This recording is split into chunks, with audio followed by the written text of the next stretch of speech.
Galera, mesmo citando a fonte corretamente, ainda pode ser plágio? Quer dizer, outro aluno fez outra pergunta parecida.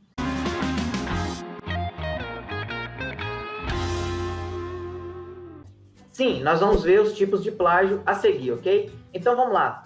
O plágio sequencial. Quer falar um pouco sobre esse? Bom, esse plágio sequencial, ele, por exemplo, quando você pega o mesmo autor, né?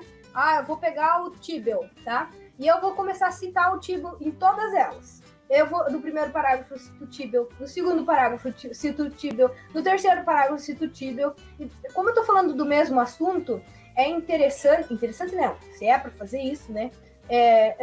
Busque outras referências de outras pessoas para que isso gere valor ao seu trabalho. Não fica só no Tibble. O Tibble falou, sei lá, que a maçã é verde.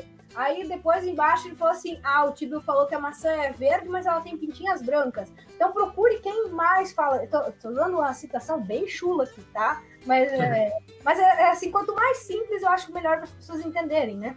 Então, essa sequência, em todo o trabalho, você vai pegar um referencial teórico lá, sei lá, de 2, 3 páginas, e todas elas, ou mesmo que for uma página inteira só com citação do Tibble. Isso é considerado plágio, poxa vida. E também é relaxo, né? Vamos combinar. A pessoa não foi procurar outra pessoa que vai falar sobre isso. Poxa vida. Vá criar. Olha, e o pior, cara, que eu quase caí nesse plágio aí. Num TCC que eu fiz, de uma das pós-graduações, que eu tinha um capítulo que falava sobre uma lei lá. E aí, eu não tinha muito assim, conhecimento de lei, então eu fui ali, peguei um autor e usei ele. Aí a banca lá falou, de jeito nenhum, isso aqui você vai tirar. E tiraram muito ponto.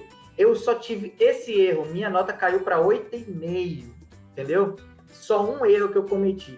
Então, eu coloquei só um autor, né? Assim, um abaixo do outro, e realmente levei a pior. Então, realmente, se você for fazer, no máximo, 2 parágrafos sequenciais, aí já tá demais. Então, você cita, argumenta, e aí coloca um outro autor para fazer um contraponto, depois argumenta. Se você quiser usar o mesmo autor, pode ser e tal, mas ainda tem outro tipo de plágio ainda que você tem que conhecer para você não ficar usando muito um autor só, né?